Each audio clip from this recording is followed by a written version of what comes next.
This is Harshaw's Heroes, and I am Jubal. We're going to come at you with a hearty dose of what the hell is happening and why it's happening, as best as we can determine. I will separate for you what is my opinion, what I found out to be fact, and what sort of falsehoods are going around about this stuff. Now, with the COVID, oh my God, here's a new twist. Donald Trump got himself sick with COVID. Joe Biden is making hay with that, which, as any politician would do, he is doing. But where that places us for the next debate is interesting. One of the situations that has been proposed several times by the Biden campaign is that the debates be held by remote feed. This started out as a joke. It honestly started out as a joke by me. I'm thinking right when I saw Joe's performance during the convention, where he was wobbling and not so statesmanlike, and where when he did give his speech, it was obvious that he was rehearsed and reading off the teleprompters, which showed up on news footage later that yes, he was reading everything off the teleprompters.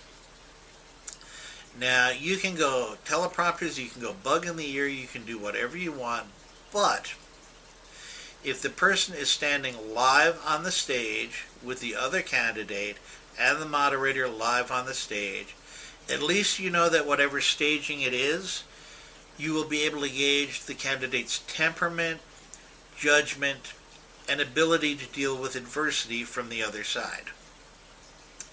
In a remote situation, you do not have that. It will just be switching from camera to camera. It would be much more disciplined, it would. But there is a sneaking suspicion that's been gnawing at me.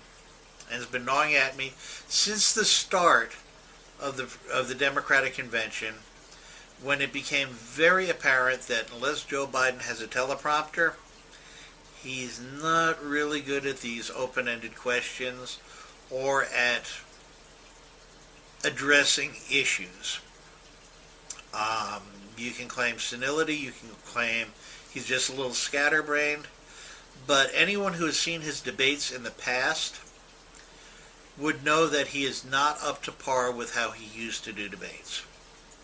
This is what started as the joke. I started putting memes up on Twitter. Hey, Twitter peeps, Jubal Harshaw 13 on Twitters. I started putting this joke up prior to the Democratic National Convention, where I would put a side-by-side of Joe Biden and Max Headroom. Everybody remember Max Headroom from back in the 80s?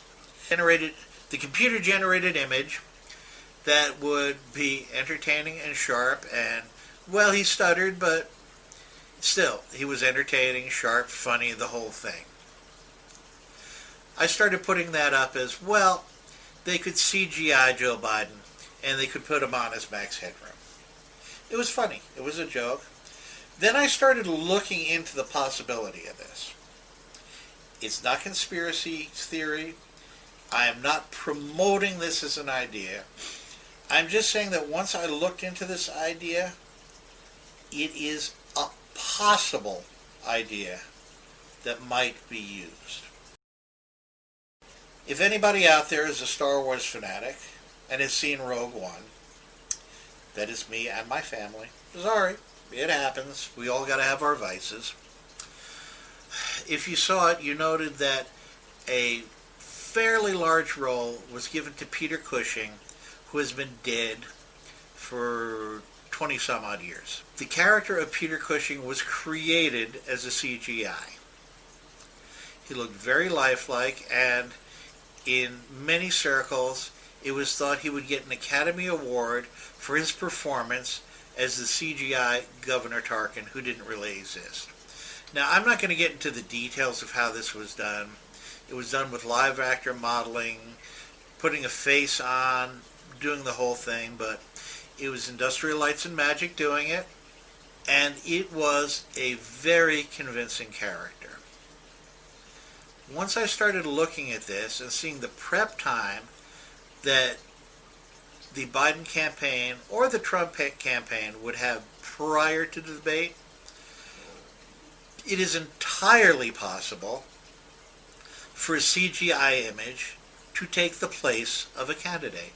You could have several answers done up remote or done up as CGI, called upon at the time of the question, and filter in proper reactions to what was being said by the moderator or by the other candidate, and thus answering further according to those reactions.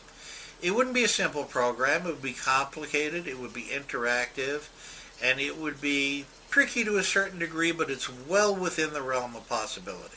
So, what I've been positing more seriously lately is that, let's say we have two remote feeds. So you have Donald Trump and you have the moderator standing in the auditorium, and you have a feed cut, maybe a monitor standing at the other podium with Joe Biden's face on it, and a feed cut every time Joe Biden needs to answer a question. It is entirely within the realm of possibility that every time the camera cuts to Joe Biden, a CGI could take his place. It's possible. The technology is there. And I would suspect this not so much if he's a fumbling, bumbling mess again, or if he's forgetful, or if he is any number of things. But if he comes off as a star-rate debater on top of his game, I'm going to say that it's not Joe. Joe doesn't have the capability to think on his feet like that anymore. So I'm going to go with the CGI image. Again, this started off as a joke. It really did. And it seems to have gained credence, not only with myself, but with some of the other commentators out there, some of the other people who have done looking into this.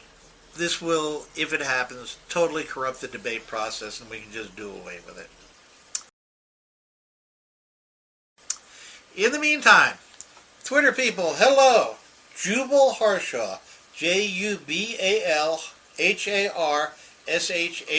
13 on Twitter. We look forward to seeing you. I look forward to talking to you on Twitter, and let's keep having a good time with it.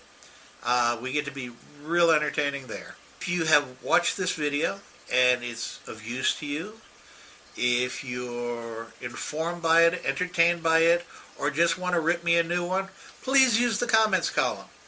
If you're liking it enough, we've got a few videos out. This is still a new venture, but we've got a few videos out. Look at those as well.